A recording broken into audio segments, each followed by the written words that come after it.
하나님의 말씀 봅니다. 먼저 잠언 25장 25절입니다. 먼 땅에서 오는 좋은 기별은 목마른 사람에게 냉수와 같으니라. 신약 성경 넘어가서 야고보서 3장 1절로 12절입니다. 읽어드립니다. 내 형제들아, 너희는 선생된 우리가 더 큰 심판을 받을 줄 알고 선생이 많이 되지 말라. 우리가 다 실수가 많으니 만일 말에 실수가 없는 자라면 곧 온전한 사람이라. 너희 온몸도 굴레 씌우리라. 우리가 말들의 입에 재갈 물리는 것은 우리에게 순종하게 하려고 그 온몸을 제어하는 것이라. 또 배를 보라. 그렇게 크고 광풍에 밀려가는 것들을 지극히 작은 키로서 사공의 뜻대로 운행하나니 이와 같이 혀도 작은 지체로 돼 큰 것을 자랑하도다. 보라, 얼마나 작은 불이 얼마나 많은 나무를 태우는가. 혀는 곧 불이요 불의의 세계라. 혀는 우리 지체 중에서 온몸을 더럽히고 삶의 수레바퀴를 불사르나니 그 사르는 것이 지옥불에서 나느니라. 여러 종류의 짐승과 새와 벌레와 바다의 생물은 다 사람이 길들일 수 있고 길들여 왔거니와 혀는 능히 길들일 사람이 없나니 쉬지 아니하는 악이요 죽이는 독이 가득한 것이라. 이것으로 우리가 주 아버지를 찬송하고 또 이것으로 하나님의 형상대로 찜을 받은 사람을 저주하나니 한 입에서 찬송과 저주가 나오는도다. 내 형제들아, 이것이 마땅하지 아니하니라. 샘이 한 구멍으로 어찌 단물과 쓴물을 내겠느냐. 내 형제들아, 어찌 무화과나무가 감람 열매를 포도나무가 무화과를 맺겠느냐. 이와 같이 짠 물이 단물을 내지 못하느니라. 아멘. 칭찬하라 신년 특별 새벽 예배 셋째 날 주제입니다. 문득 마크 트웨인의 말이 뇌리를 스칩니다. 나는 칭찬 한마디 듣는 것으로 두 달을 행복하게 살아갑니다. 참 멋진 말이죠. 여러분, 칭찬이 쉬울까요? 어려울까요? 콕 집어서 쉽다 어렵다 말하기 참 힘든 주제입니다. 그러나 감히 이렇게 말씀드릴 수 있습니다. 칭찬, 그것이 습관이 되면 상대적으로 쉬운 주제입니다. 그러나 습관화되지 않으면 상대적으로 어려운 주제입니다. 곰곰이 생각하면 칭찬 쉬울 것 같아요. 우리 주신 하나님 주신 입에 안에 혀로 놀리면 다 되는 게 아주 쉽거든요. 근데 칭찬이 만만치 않습니다. 우리 혀를 통해 나오는 말의 힘 때문에 그렇고 이 혀를 통제하는 게 정말 어렵기 때문에 그렇습니다. 그리고 혀를 통해 나오는 말이 그냥 뱉으면 공중에서 그냥 사라져버리는 아무 쓸데없는 것이 아니기 때문에 그렇습니다.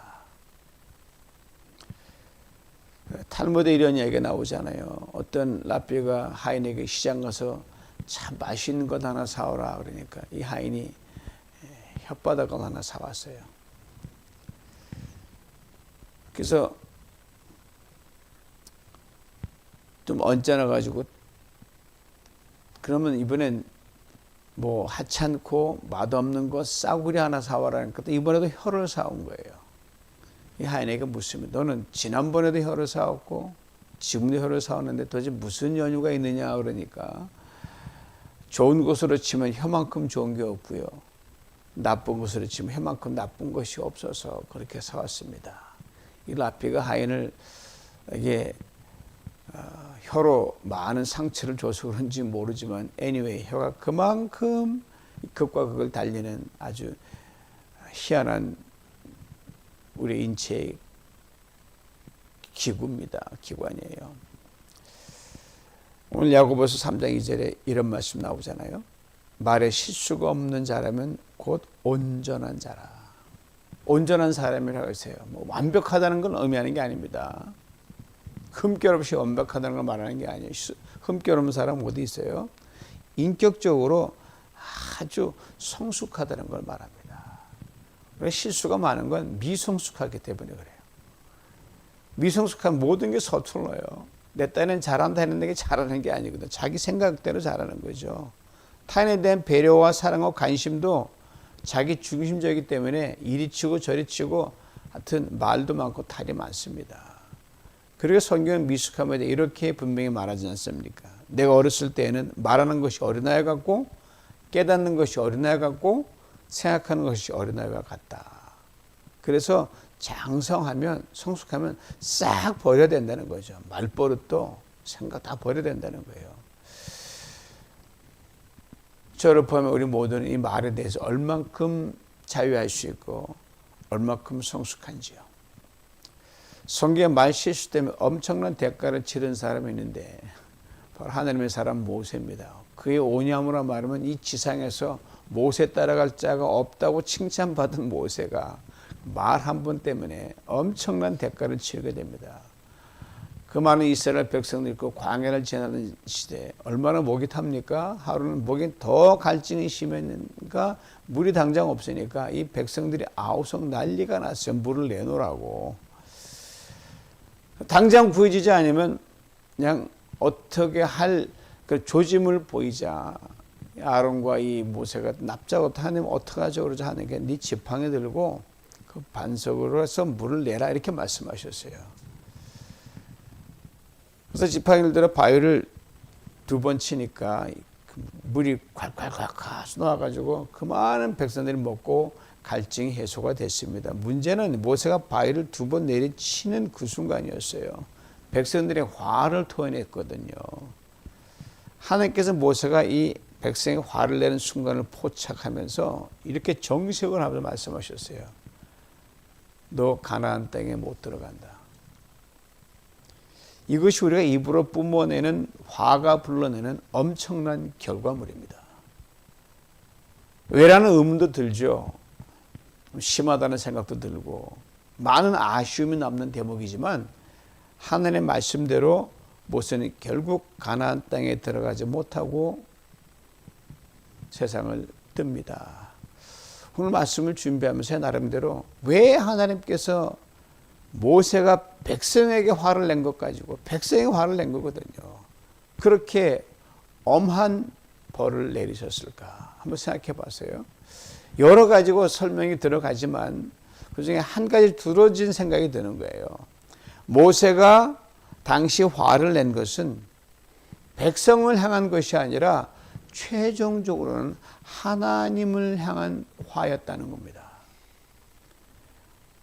이 생각하니까 정신이 번쩍 드는 거예요. 그래서 살면서 제가 누군가에 대해 화를 내고 원망을 하고 짜증을 낸 것이 바로 저는 분명히 그 사람에게 했는데 하나님께 한 것이라는 거예요. 하나님께 한 것. 때론 표시 안 나게 속으로 했다 우리가 오리발 내미잖아요. 하나님은 다 들여다보십니다. 정확하게 포착하셔요. 그래서 솔로몬은 이렇게 우리를 일깨워주잖아요. 엄청나게 귀한 말씀이에요. 전도서 10장 20절입니다. 심중에라도 속으로라도 왕을 저주하지 말며 침실에서라도 부자를 저주하지 말라. 공중의 새가 그 소리를 전하고 날짐승이 그 일을 전파할 것입니다. 그렇습니다. 지도자들에게 함부로 말하고 가진 자에 대해 마치 그들 때문에 내가 이렇게 가난하겠다 피해를 본 것처럼 감정의 쓴뿌리를 말로 쏟아내면서 아무렇지 않게 여기는 오늘의 세태를 하나님 결코 기뻐하지 않고 엄중히 다스리실 것입니다. 이걸 해학적으로 우리가 들려주는 거예요. 우리가 왜 말을 조심해야 하며 왜 혀를 잘 다스려야 하는 것인가에 대해 오늘 본문 야고보서는 3가지로 말씀해 주거든요. 첫째는 우리의 말이 우리가 갈 방향을 결정하기 때문입니다. 우리가 하는 말은 우리의 삶에 지대한 영향을 끼칩니다. 10년 뒤에 여러분과 제 모습이 바로 오늘 말에 달려 있어요. 나라도 달려 있고요. 개인도 달려 있고 가정도 달려 사회가 달려 있습니다. 그리고 오늘 여러분과 제가 즐겨 쓰는 말들이 무엇인지 살펴보면 됩니다. 오늘 내가 하는 말이 1년 뒤에 5년 뒤에 나의 모습이기 때문입니다. 둘째로 혀는 우리가 가진 것을 파괴시킬 수가 있습니다. 단순한 파괴가 다 날려버립니다. 오늘 보면 2가지로서 말씀하여 혀는 작은 지체로 내 큰 것을 자랑한다 그랬습니다. 그래서 큰 것이란 자기 통제력을 잃은 오만하고 허용된 삶입니다. 다음은 작은 지철에 대해 보라. 어떻게 작은 불이 그렇게 많은 숲을 태우는가. 무사히 그 강풍이 예보가 되고, 그다음에 윈터스톰 겨울 폭풍이 와서 그냥 강풍 지나오는데, 어제 제가 밤늦게 기도하며 동네를 도는데 저 멀리서 그냥 불길이 막 타오르는 거예요. 어딘지 감을 못, 하시엔단지 저 LA 쪽에 불이 올라오는지 너무너무 그냥 시뻘게 저한테 열게 느낄 정도예요.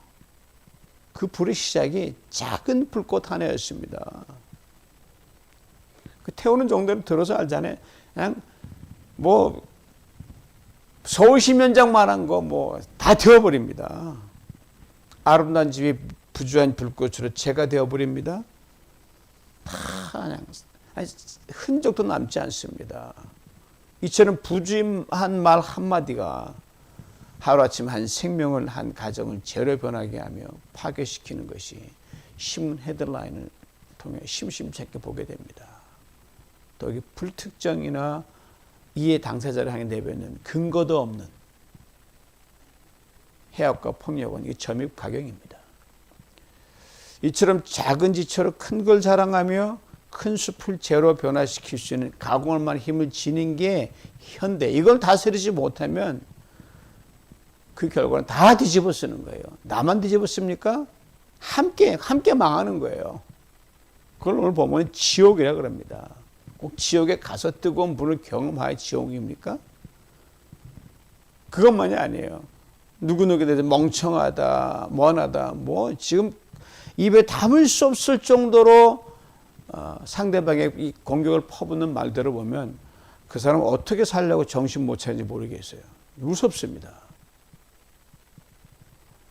셋째, 우리 혀는 내가 누군지를 밝혀주기 때문입니다. 다시 말하면 혀는 나의 인격이요, 나의 나됨을 적나라하게 보여주거든요.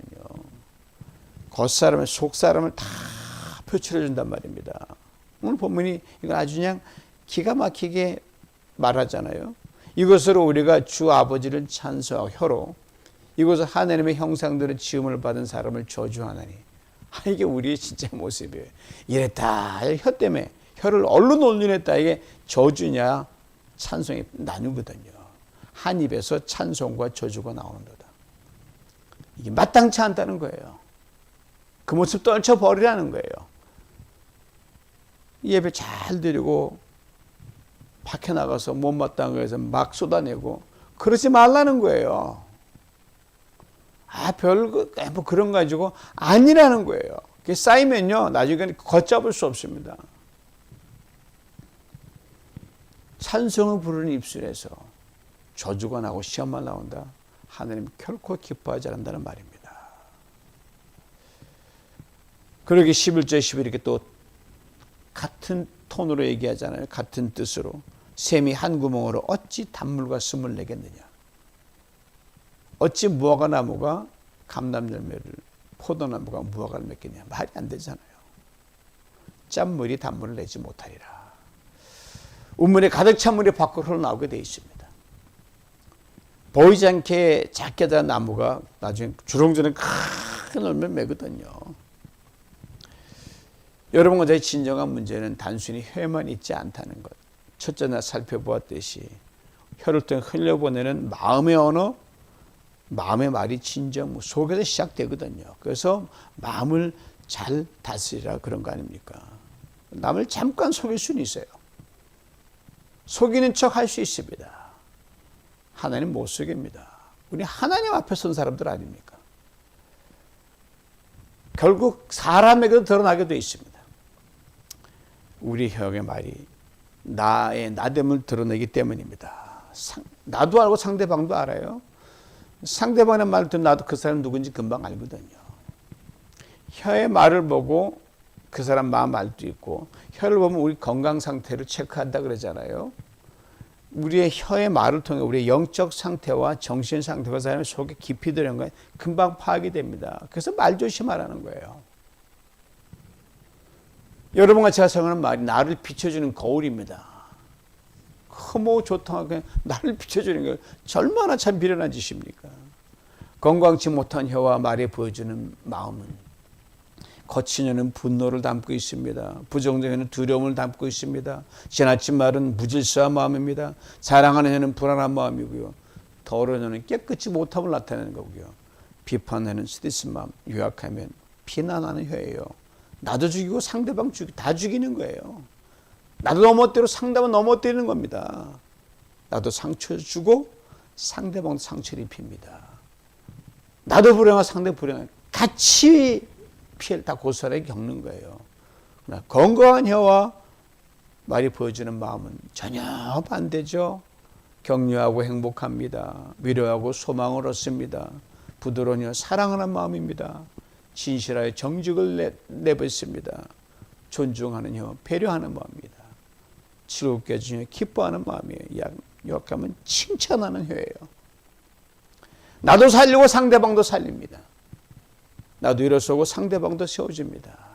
나도 회복되고 상대방도 회복됩니다. 나도 행복하고 상대방도 행복해요.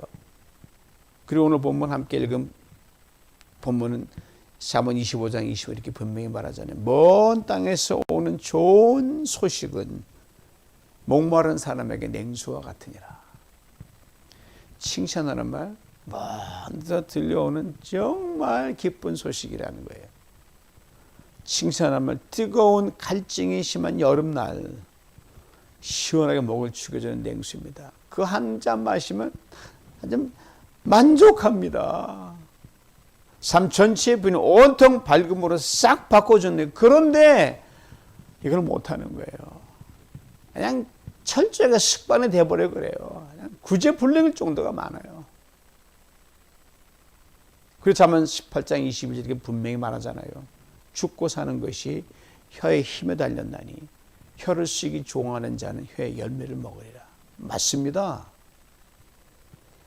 그럼 아무리 속상하더라도 우리 사람을 죽이는 사망의 말이 아니라 사람을 살리는 생명의 말을 해야 됩니다.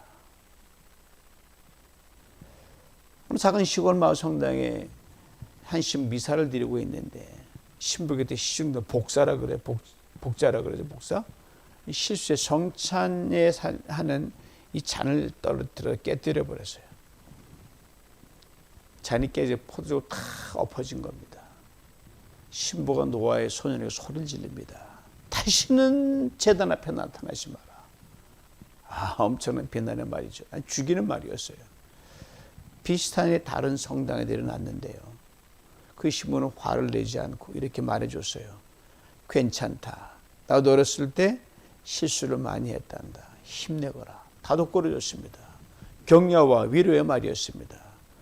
성당에 쫓겨났던 그 소년은요, 커서 지금은 고인이 됐죠. 유고슬라비아의 대통령이 되고 독재자로 군림했습니다.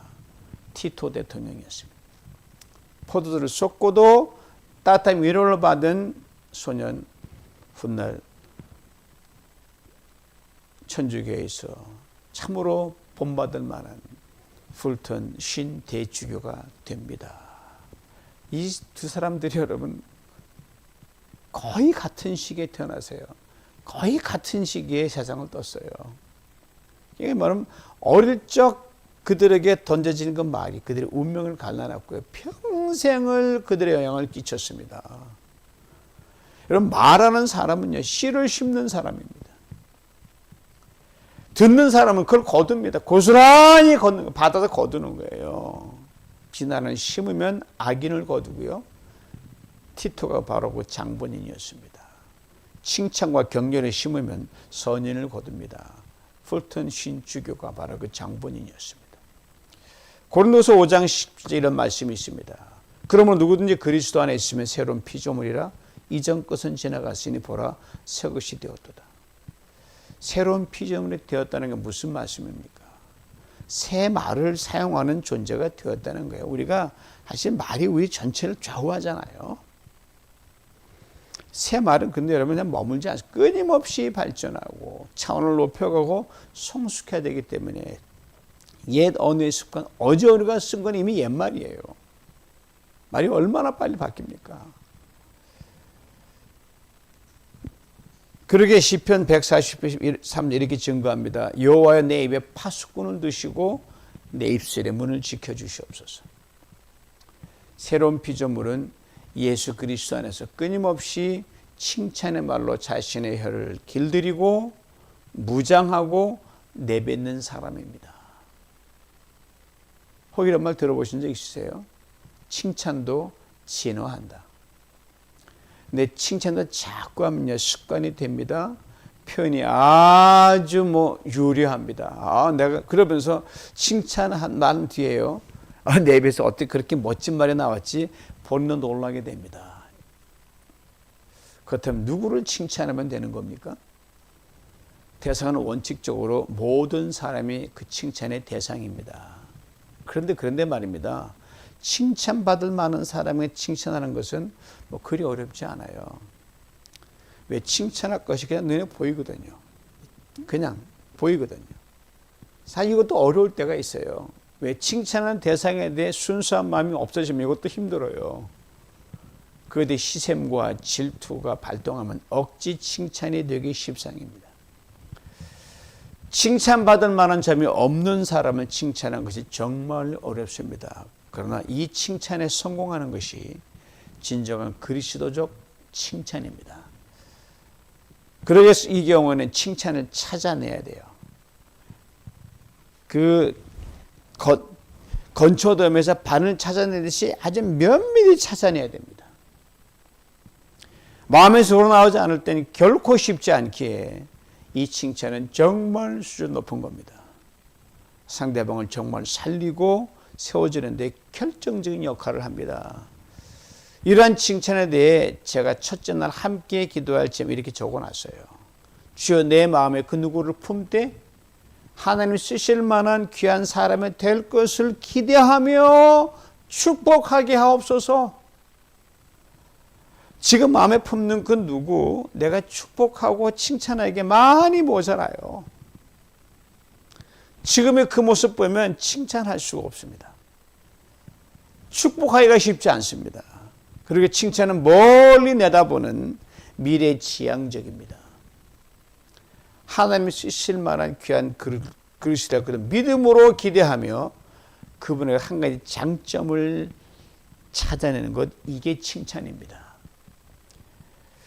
2025년 한 해는 우리 뉴비전 공동체 서로를 대하여 어떻게 이렇게 장점과 조짐을 찾아내서 칭찬하고 축복하는 일이 계속 있기를 바라고요. 이것이 내년도, 후년도 우리 일평생 계속 이어지기를 간절히 바랍니다. 이런 소망을 가지고 요새 이제 기도 동산에 올라오고 기도합니다. 성도의 얼굴을 다 하나 한 번 떠올리는 거예요. 이름을 부릅니다. 이렇게 한 번 한 번 기도하면서 축복하고 칭찬합니다. 저도 습관이 돼야 되니까요. 이번에 결단했거든요. 주님, 이 성도님 오늘의 부족함과 단점을 반드시 딛고 하나님 쓰실 만한 그릇으로 축복하옵소서. 이 성도님 제가 보기에 이런 좋은 점이 있습니다. 주님이 저를 사랑하신 것처럼 이분을 힘껏 사랑하며 이번에 이 한 가지 좋은 점을 인정해 주고 칭찬하기를 적극적으로 쉬지 않게 하옵소서. 그래 올해 어느 시점에 이분이 우리 뉴비전 공동체에서 정말 유익이라는 성도로 우뚝 설 수 있게 하여 주시옵소서. 아인슈타인 말이 오버랩이 됩니다. 오늘 내가 있게 된 것은 지난 시절 나를 위해 사랑의 수고와 땀을 흘리면서 수많은 이름 모를 칭찬과 격려의 영웅들 때문이었다. 그렇습니다. 곰곰이 생각해 보면요, 우리 각자가 오늘 여기 이 자리에 존재하게 된 것은 여러분, 지난 시절 부족한 우리 한 사람 한 사람의 그 누군가가 미래를 내다보는 안목과 기대를 가지고 믿음으로 우리를 칭찬해 주었고 격려해 주었기 때문입니다. 공짜로 된 게 아니에요. 저절로 이렇게 된 사람 한 사람도 없거든요. 저도 초등학교 때 교학교 선생님, 고등학교 때 교학교 선생님, 친구, 대학 시절 때 미국에 와서 공부할 때 힘든 영어를 공부할 때 딸을 정말 그 교수님들 지금도 하는, 그분 때문에 내가 서 있는 거예요. 그렇습니다. 칭찬은요 결코 배신하지 않습니다. 그러기에 미래에 대한 가장 확실하고 중요한 투자는 칭찬입니다. 성경의 칭찬의 두 영웅을 잠시 불러옵니다. 많지만 두 사람만 불러옵니다. 한 사람은 신약시대 인물이고요. 다른 한 사람은 구약시대 인물입니다. 전자는 사도 바울이고 후자는 솔로몬입니다. 먼저 바울입니다. 수요 찬양회 때 살펴보게 된 고린도전서를 통해서 고린도 교회 성도들이 바울의 마음을 참으로 아프게 했다는 걸 우리는 익히 알고 있습니다. 근데 서로 다투고 분쟁하며 많은 일을 일으킨 고린도 교회 성도들에게 이 바울이 쓴 전략이 칭찬 전략이라는 거 아십니까? 그들에게 보낸 편지, 탈 많고 말 많은 성도들, 이 사람들 칭찬합니다. 고린도서 1장 4절 8절 들어보셔요. 그리스도 예수 안에서 너에게 주신 하나님의 은혜로 말미암아 내가 너희를 위하여 항상 하나님께 감사하노니 이는 너희가 그 안에서 모든 일 곧 모든 언변과 모든 지식의 풍족함으로 그리스도의 증거가 너희 중에 견고하게 되어 너희가 모든 은사에 부족함이 없이 우리 주 예수 그리스도의 나타나심을 기다림이라. 주께서 너희를 우리 주 예수 그리스도 날에 책망할 것이 없는 자로 끝까지 견고하게 하시라. 편지 쓸 때는 이 모습 아니었거든요. 어떤 섭섭함도 비치지 않습니다. 도대체 왜 이렇게 시끄럽게 하고 멀리 떠난 나를 이렇게 번거롭게 하느냐, 왜 본이 되지 못하느냐, 어떤 질책성 말도 담지 않습니다. 일단 믿어줍니다. 그리고 반드시 오늘 문제와 분쟁과 시끄러운 상황을 뛰어넘어 주님께 야단 맞을 것이 없는 성도로 우뚝 설 것 내다보며 칭찬으로 편집글을 시작했어요.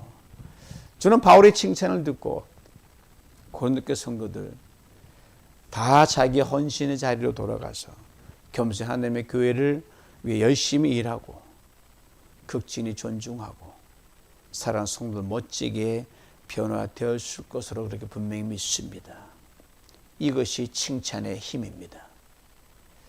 그리고 칭찬은 심지어 그 무시무시한 바다의 포식자 고래, 범고래도 춤을 추게 하며 순하고 순한 착한 돌고래가 되게 하지 않습니까? 다음 솔로몬입니다. 솔로몬 왕 생전에 수많은 아내와 첩과 빈을 거느렸던 사람입니다. 이 셀 수 없이 많은 여인 중에 솔로몬의 총애를 가장 많이 받았던 여인이 바로 아가서에 등장하는 술람미 여인입니다. 솔로몬의 술람미 여인을 어떻게 이리도 사랑하게 됐는지 자세히 알 길이 없지만 피부 까맣고 가정에서나 사회에서 별로 인정받지 못했던 그녀의 신분에 비하면 가히 파격적 대접을 받았습니다. 왕의 아내를 맞을 때는 그냥 맞지 않잖아요. 거대한 그 왕궁의 법도를 따라 그 절차를 통해서 귀하게 모시는 예식을 하지 않습니까? 그것도 없이 솔로몬의 총애를 한 몸에 받았습니다. 어느덧 왕궁의 뭇 여인들보다 돋보이는 보석 같은 존재로 자리매김을 합니다. 무엇이 낮은 신분의 무명의 여인 술람미로 하여금 이런 존귀한 자리에 올라가게 한 것입니까? 단연 술람미 여인에 대한 솔로몬의 칭찬입니다. 총 8장으로 되는 아가서 온통 술람미 여인에 대한 칭찬 일색입니다. 연애 편지에 저도 연애할 때 이 아가서의 내용 써서 집사람하고 편지 주고받은 게 생각이 납니다. 저 개인적으로는 술람미 여인이 결코 미인이 아니었다고 생각합니다. 그래서 생각하는 데는 분명한 단서가 아가서에 나와 있거든요. 아까 첫 부분에 1장 6절에 술람미 여인에 대한 외모 스케치가 이렇게 나와 있어요. 내가 햇볕에 쬐어서 거무스름할지라도 흘겨보지 말 것은 내 어머니의 아들들이 나에게 노하여 포도원 지기로 삼았음이라. 나의 포도원을 내가 지키지 못하였구나. 피부 검습니다. 사람들이 바라보는 눈초리가 흘겨보는 그런 대상밖에 안 됩니다. 오빠들의 사랑을 받지 못했고요. 집안 허드렛이나 다 도맡아 했고요. 온종일 딱 뱉어서 포도원 돌보는 것이 이 술람미 여인의 일상이었습니다. 막리라는 수준의 여인이었습니다. 인간적인 관점에서 어디 예쁜 구석 없습니다. 매력을 끌만한 곳 없는 그런 여인이었습니다. 그런데 솔로몬이 이 술람미 여인에게 푹 빠져버렸어요. 그녀에 대한 솔로몬의 칭찬 들어보셔요. 8장 다 할 수 없으니까 딱 하나만 그냥 아름다움에 대해 소문을 쓴 것 읽어드립니다. 나의 사랑 나의 어여쁜 자야 일어나서 함께 가자. 나의 누이 나의 신부야 내 사랑이 어찌 그리 아름다운지. 내 사랑은 포도주에 나는구나. 사랑아 내가 어찌 그리 아름다운지 어찌 그리 화창한지 쾌락하게 하는구나.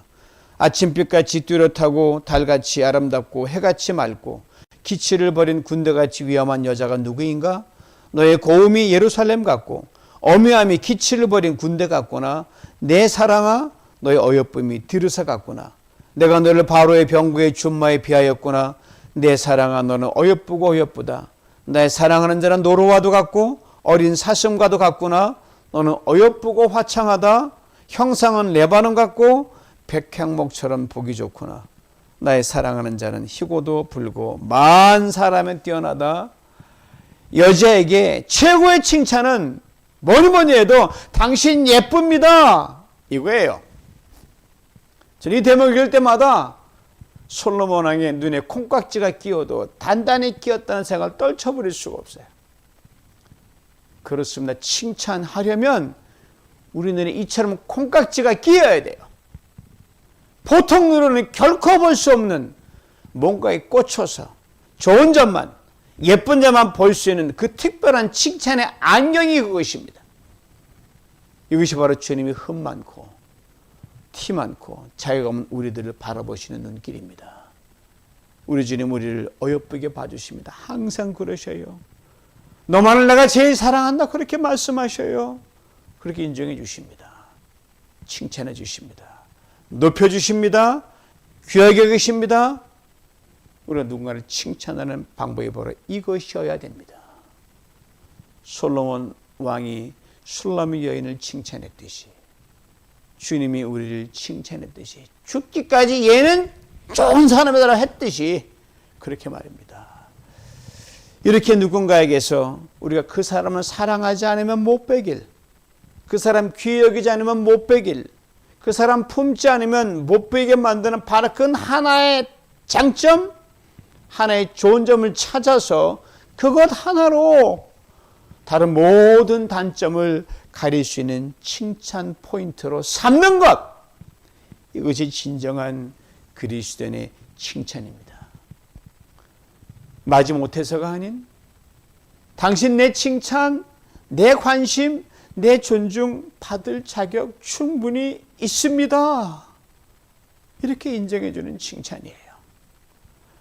나체주 시인의 풀꽃이라는 짧은 시가 있어요. 이런 내용이에요. 짧고 아주 엄청난 간결한 시인데요. 자세히 보아야 이쁘다. 오래 보아야 사랑스럽다. 너도 그렇다. 그렇습니다. 교회 공동체에 매주 보는 지체들, 조금만 관심을 가지고 자세히 보고 대화를 나누면 다 예쁩니다. 조금만 더 오랜 시간을 들여 대화를 나누면 다 사랑스럽습니다. 너도 나도 우리 모두가 다 그렇습니다. 2025년 예수 그리스도의 사랑 우리를 감고나요. 우리 각자 이렇게 서로를 바라보면서 칭찬으로 충만했으면 좋겠습니다. 이런 칭찬이 가능할 때 저는 분명히 바라봅니다. 기대합니다. 아니 믿습니다. 하나님께서 우리 뉴비전 공동체를 통해 그리고 우리 한 사람 한 사람들 크고 놀라운 일을 반드시 행하실 줄 믿습니다. 세상이 감당치 못하는 교회 성도가 될 줄 믿습니다. 그래서 2025년 저는 정말 기대에 부풀어 있습니다. 기도는 올라갈 때마다 부풀어 있어요. 첫째도 칭찬, 둘째도 칭찬, 셋째도 칭찬. 이 칭찬의 릴레이 속에서 예수 그리스도 사랑의 법이 온전히 성취된 은혜를 다 받아 누리시길 주님의 이름으로 축원합니다. 하나님, 다른 거 없습니다. 멋들어지게 칭찬하는 이 하나 되게 만들어 주시옵소서. 자세히 보고 다 예쁜 사람으로, 오래 보고 다 사랑스러운 사람으로, 나도 너도 이 막강한 칭찬의 파워 속에서 하나님, 이 뉴비전 공동체가 놀라운 일을 할 수 있도록 주님 축복하시고 성령으로 충만케 하여 주시옵소서. 예수님의 이름으로 기도하옵나이다. 아멘.